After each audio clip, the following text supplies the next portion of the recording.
मानसिक बल और उसका विकास। काम करने वाले व्यक्ति को देखकर लोग सोचते हैं कि उसका शरीर कितना फुर्तीला है, लेकिन यह सच्चा निर्णय नहीं है। मनुष्य की असली शक्ति उसका बुद्धिबल और मानसिक बल है। किसी भी कार्य को करने के लिए पहले बुद्धि द्वारा निर्णय लेना पड़ता है और फिर उस निर्णय को क्रियात्मक रूप देने के लिए मानसिक बल की आवश्यकता होती है। दोनों शक्तियों के अभाव में शरीर को हिलाना भी असंभव है। केवल विचारों में बहने वाले लोग जीवन में सफल नहीं होते। इसी तरह बिना सोचे समझे काम करने वाले लोग पशुओं के समान होते हैं और असफल हो जाते हैं। इसलिए किसी भी काम की सफलता के लिए बुद्धिबल और मानसिक बल दोनों आवश्यक हैं। स्वास्थ्य सुधार में भी मानसिक बल का महत्वपूर्ण स्थान है।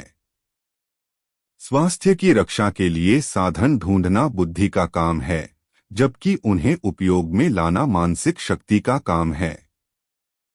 मानसिक बल सभी व्यक्तियों में स्वाभाविक रूप से मौजूद होता है। यह सोचना गलत है कि प्रकृति किसी को जन्म से ही बलवान या हीन बनाती है। हम अपनी कमियों को पूरा कर सकते हैं, क्योंकि मानसिक बलहीनता और महानता दोनों ही व्यक्ति में स्वाभाविक रूप से मौजूद हैं। मानसिक बल विकसित करने के लिए सबसे पहले एक छोटा सा लक्ष्य निर्धारित करना चाहिए।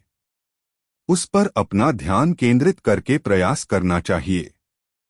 जब वह लक्ष्य पूरा हो जाए तो अगला लक्ष्य निर्धारित करना चाहिए और इसी तरह आगे बढ़ते रहना चाहिए। शुरुआत में बड़े काम में नहीं उलझना चाहिए, क्योंकि इससे निराशा हो सकती है और मानसिक बल घटने लगता है। निग्रहित मन की चमत्कारी क्षमता।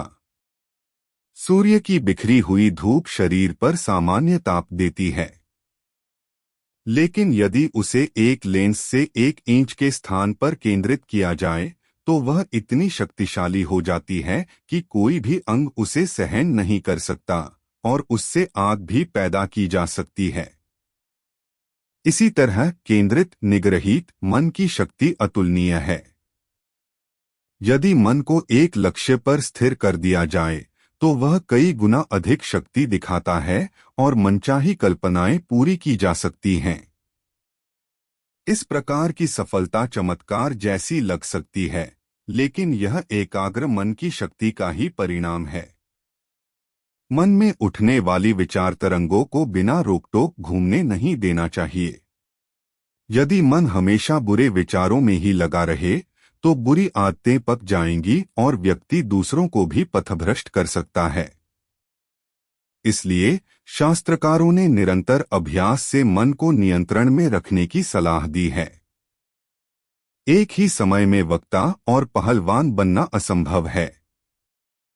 एक समय में एक ही काम को अधिक सफलतापूर्वक किया जा सकता है। जीवन को व्यवस्थित रखने के लिए यह सोचना जरूरी है कि किस आकांक्षा को किस हद तक संजोया जाए। एक महान लक्ष्य के लिए इच्छाओं और आकांक्षाओं को मजबूती से संभालना पड़ता है। ऊंचे लक्ष्यों के लिए अधिक लगन, तत्परता और कठोर मानसिक नियंत्रण की आवश्यकता होती है। यदि मन को साध लिया जाए तो कठिनाइयां आसान हो जाती हैं और सफलता मिल जाती है। आशा, विश्वास, दृढ़ता, तन्मयता, कर्मठता, धैर्य और कष्ट सहिष्णुता मनोबल के प्रतीक हैं।